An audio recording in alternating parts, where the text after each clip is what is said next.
The glass conference room felt more like a stage than a meeting space. Floor-to-ceiling windows gave a panoramic view of downtown Miami, all sleek lines and cold shine. I stood at the far end of the table, hands clasped behind my back, trying not to let my nerves show. My father sat at the head, leaning back in his leather chair like a CEO unveiling quarterly results. My mother sat next to him, flipping through a packet of papers like she already knew what they said. Max, my older brother, lounged to my left, Rolex glinting, grinning like he'd already won something. "I think we're all clear on why we're here," my father said. "It's time to pass the torch." I didn't say anything.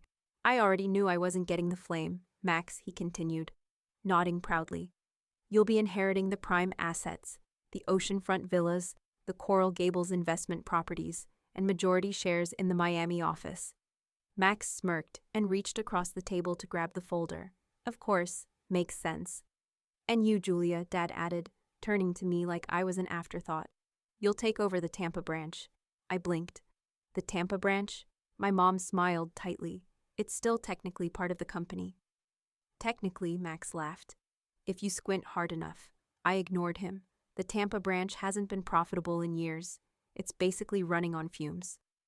"Then consider this a chance to prove yourself," my father said, already moving on. "Clean it up, make it work."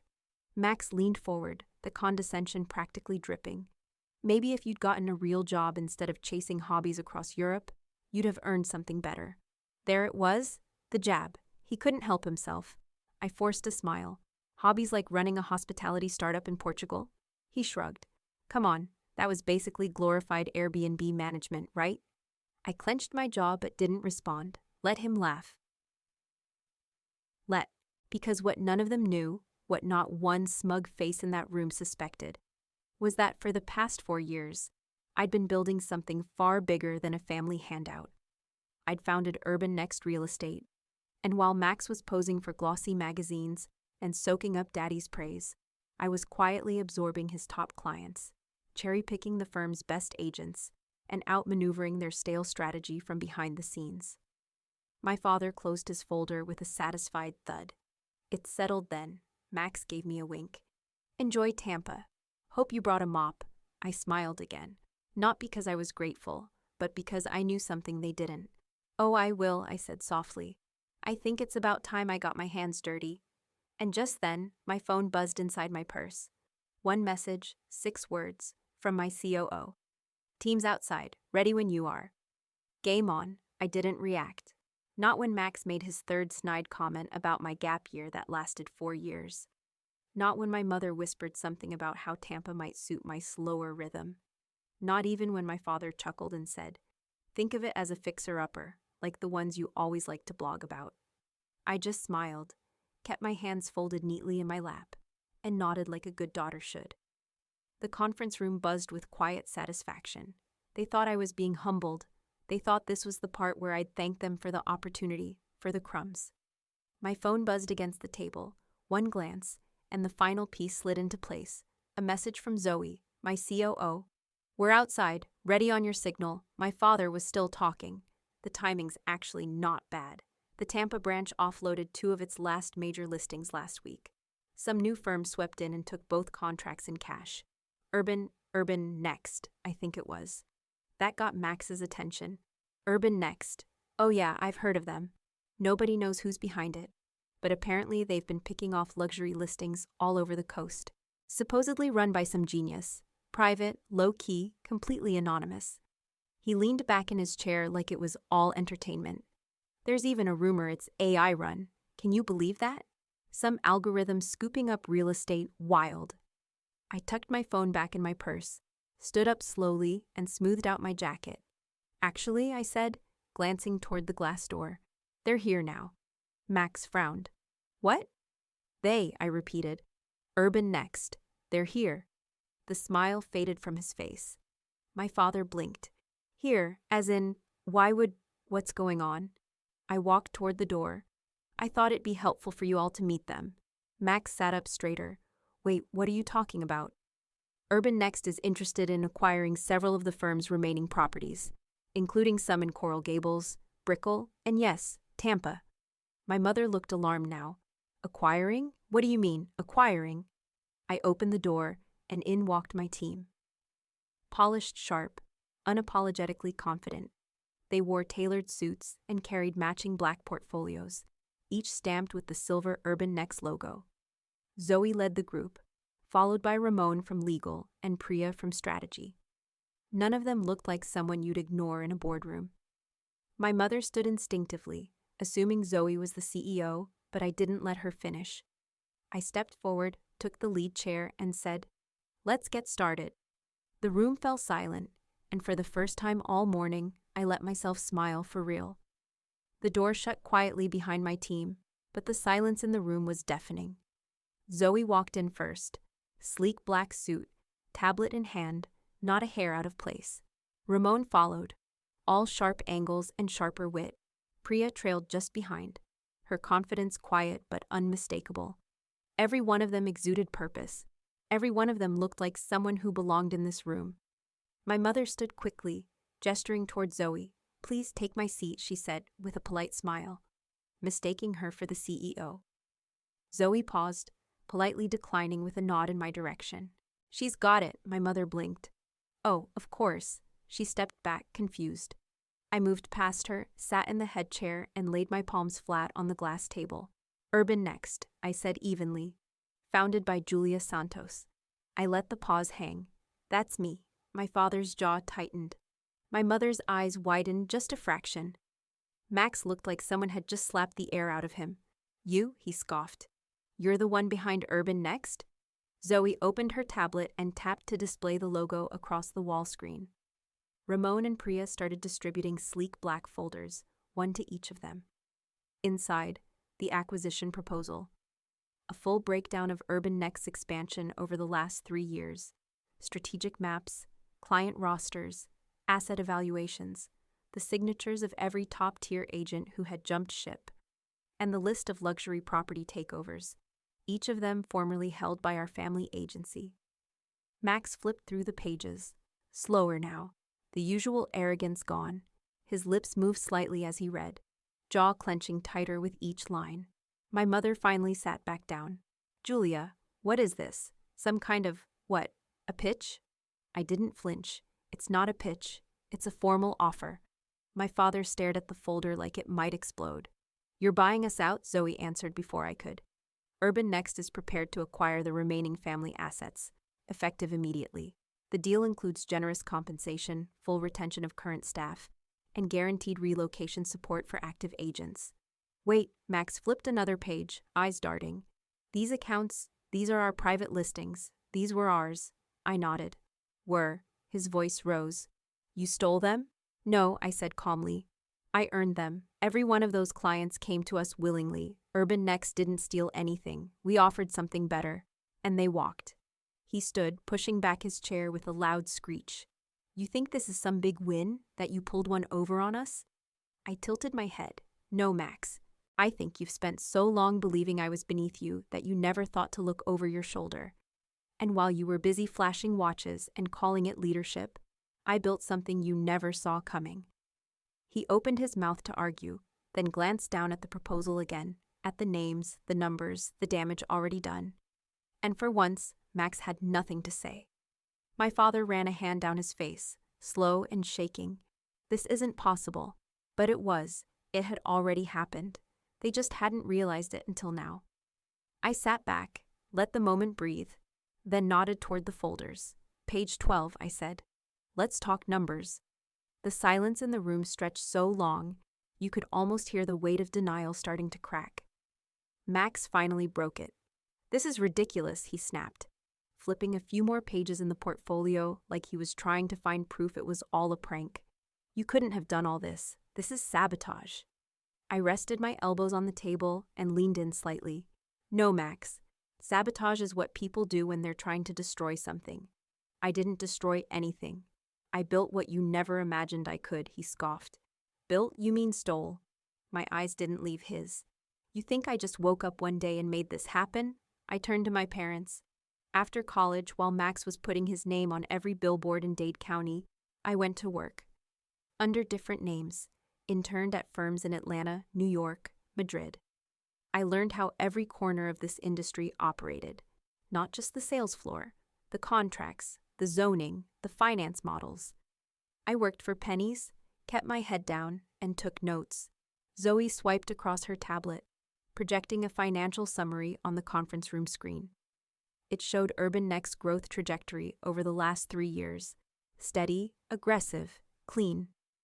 My father leaned forward, squinting. Wait, this valuation, this can't be right. 800 million, Zoe said clearly. Urban Next was valued at just under that during our last funding round. He looked stunned. Who backed you? People who understand vision, I said simply. Investors who don't need to see a family crest to write a check.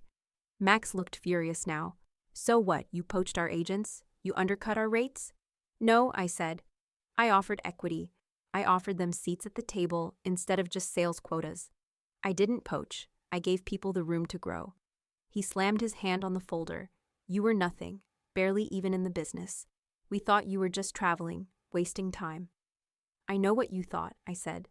That's what made this so easy. Ramon slid a final packet onto the table. This is the formal offer. We're prepared to purchase the agency's remaining holdings, including the commercial portfolio, the Coral Gables contracts, and the brand name rights. My father looked from the documents to me. You're serious. Dead serious, I replied. Priya spoke up for the first time. The offer includes full staff retention, relocation support, and generous transition terms. No layoffs, no smear campaigns. And if we say no, Max asked, his voice low. Then we keep going, I said. We've already taken most of the market share. This is us giving you the chance to walk away with something before it all turns to dust. My mother stared at the screen like she was trying to wake up from a dream. You did all this behind our backs. I looked at her evenly. No, I did it in plain sight. You just weren't looking. Max leaned back in his chair, pale now. The swagger was gone. You actually built all this. From scratch, I said, folding my hands. And now I'm offering you a way out with dignity. They didn't speak. For the first time in their lives, they didn't know what to say to me, and it was glorious. I reached into my bag and pulled out a thick black folder, dropping it on the table with a soft thud that echoed louder than expected in the now still room. This, I said, opening the cover, is the part where I stop pretending. Inside were printouts, emails, text messages, family group chat screenshots, calendar invites I'd never received, passive-aggressive notes from board meetings I'd been deliberately excluded from, years of dismissals, backhanded comments, digital eye rolls, all carefully organized and time-stamped. I'd been documenting the narrative they built around me since the day I started Urban Next. Max squinted at the stack. What is all that? I turned a page slowly. You're not wired for this kind of business. That's from an email Dad sent to Uncle Miguel, dated August 12th, 3 years ago. My father looked like he was trying to disappear into his chair. I flipped to another page. Max, you texted a mutual friend of ours. She's more interested in taking selfies in front of castles than running a business. That one's from the summer I was working in Lisbon, not sightseeing, building vendor relationships. My mother raised a hand, her voice tight. Julia, why are you bringing all this up? That was years ago. Because it still lives in your heads, I said. You thought I was beneath this, and now you want to know why I didn't warn you this was coming? You warned me first. I reached back into the folder and pulled out 2 press releases, one printed on crisp white stock, the other on bold black letterhead. I slid both across the table. The first is a simple press brief. Urban Next announces strategic acquisition of remaining regional assets. Clean, polished, no drama. Max leaned forward, hopeful. Okay, great. And the second, I continued, details how I was repeatedly belittled, sidelined, and ridiculed by my own family, while building a company that is now offering to bail them out. Names, dates, direct quotes, complete with receipts. My father paled. You wouldn't. I met his eyes. I already have it scheduled with 2 outlets. I just haven't picked which version to send. My mother's voice softened. Sweetheart, we're family, I almost laughed. That card doesn't work anymore. Max stood again, hands raised like a broker trying to close fast. Okay, let's be smart. You've made your point, Julia. We get it. You're clearly not the little sister tagging along anymore, but you don't want to blow this up. I tilted my head. No, Max, I don't want to. I'm offering you the clean version. Zoe slid over another document, the acceptance form, one signature line for each of them. You've got two options, I said, folding my arms. Sign this, walk away with dignity, or we go with the black letterhead. They stared at the papers. No one moved. I sat back in the chair they never thought I'd earn and waited, calm, unshaken. Because for once, they weren't holding anything over me, and they knew it. My mother stared at the documents like they were written in another language. So this is it? You just come in here with your people and try to take over everything we built? I gave a small nod toward my team seated behind me. Not try, offer. The decision's still yours. You poached them, she said, glaring at Zoe. You took our agents. I looked at Zoe, then back to my mother. No, I gave them what you never did. Respect, ownership, a voice. Max crossed his arms, still reeling. You're painting yourself like some hero, Julia. But let's be honest, you lured people away with promises and a shiny brand. I leaned forward, keeping my tone even. Max, do you remember Lisa Chen? He frowned. The receptionist. She was a top candidate for your junior brokerage program. You told her she wasn't the right energy for luxury real estate. He blinked, unsure how to respond. She's now our regional VP for Central Florida, I said. Closed 9 commercial deals last quarter alone. I turned toward my father. And Eric Martinez? You let him go after 1 bad month. He now oversees our Latin American expansion strategy. We gave him equity. He gave us 30% growth. I paused, letting the names sink in. You all thought these people were disposable, background characters, but to me, they were potential. My mother shook her head. That's not fair. We've helped a lot of people. You helped the ones who looked like you, talked like you, fit your mold. The rest were just support staff. Max scoffed. So now what, you're running a charity? No, I said flatly. I'm running a better company. Zoe slid over another folder, smaller this time. Inside was a roster of names. Employees who had left their firm to join Urban Next, each with a quote beside their name describing why they left. Toxic culture. No advancement, dismissed, ignored. Talked down to, laughed at. My father rubbed his temples. Max was quiet. My mother stared at the pages like they'd betrayed her personally. I didn't have to poach them, I said. They came to me. Max exhaled slowly. This deal, it's strong. I'll give you that. Zoe smiled faintly. We know. He looked at me again, this time with something that almost resembled respect. You were really doing all this, the whole time. I nodded. While you were hosting cocktail mixers and filming TikToks and Maseratis, yeah, I was doing this. My mother gave a tired sigh. So what do you want now? Our apology? I shook my head. I wanted it 5 years ago. I don't need it now. There was a long pause, and then I said it, not to be cruel, but because it was finally true. I'm not angry anymore. I just outgrew the version of family you offered me. None of them had a response, not a single word. So I sat back in my chair, surrounded by the real family I'd built, the one that chose me, believed in me, and stood by my side not because of blood, but because of shared purpose, and that meant more than any inheritance ever could. I glanced at the wall clock. You have 30 minutes to sign. My voice was calm, measured, not a threat, just a deadline. I stood up and straightened my jacket. Zoe rose with me, sliding her tablet under her arm. My team stayed seated, watching the scene unfold like seasoned negotiators who'd seen this kind of power shift before. Max looked like he wanted to argue, but his mouth didn't catch up with his brain.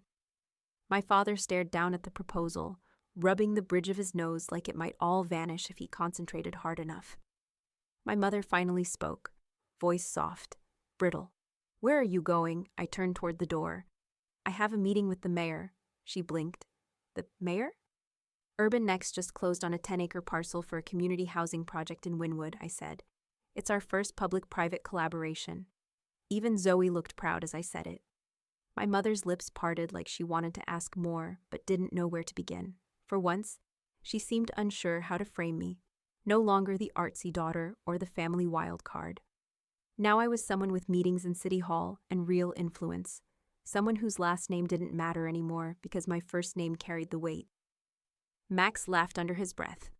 Housing projects, That's where all your billions are going? I looked back over my shoulder. Some of us like to build things that last. That shut him up. I stopped near the conference room door and looked at the folder still lying next to my father, the one with my inheritance inside, the Tampa branch deed, the same one they had handed me like a consolation prize. You can keep that, I said. I won't be signing.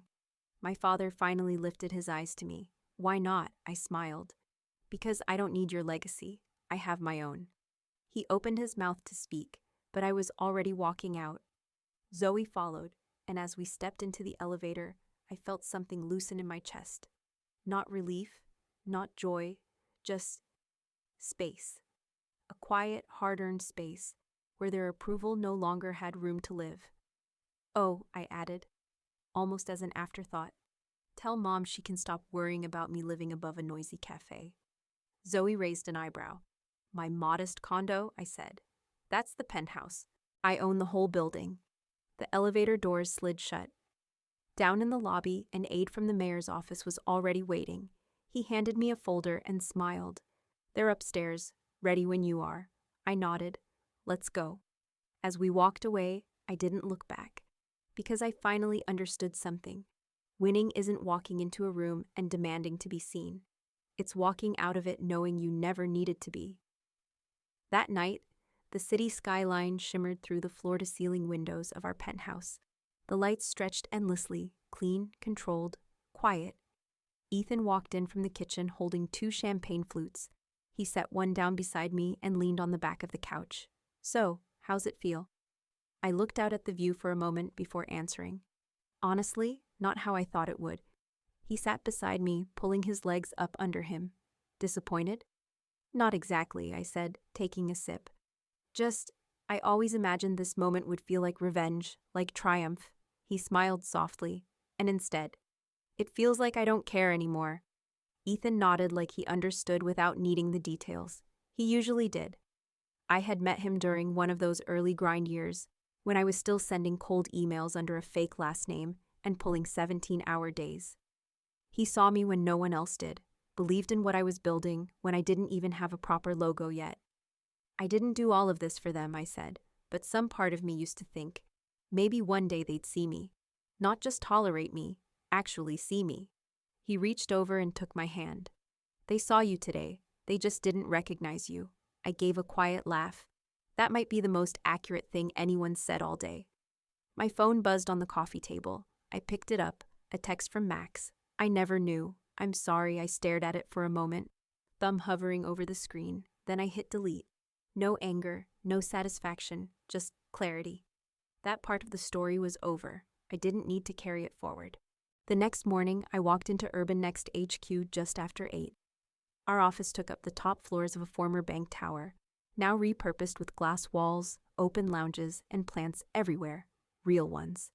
We didn't fake anything around here. The elevator dinged open, and for a second I thought I had walked into the wrong floor. Applause erupted. People from every department lined the hallway. Agents, designers, analysts, community reps. Ramon was clapping. Priya gave me a proud little fist pump. Zoe smirked from behind her laptop, then mouthed, "Told you." Someone handed me a printout of the morning headlines. Urban Next CEO Julia Santos pulls off quiet coup, offers hope for affordable housing. The woman who outsold Miami's power brokers. I tucked the paper under my arm and smiled. All right, I said to my assistant. Let's get to work. Because this wasn't the end of a revenge story. It was the beginning of something better, and this time, it was entirely mine.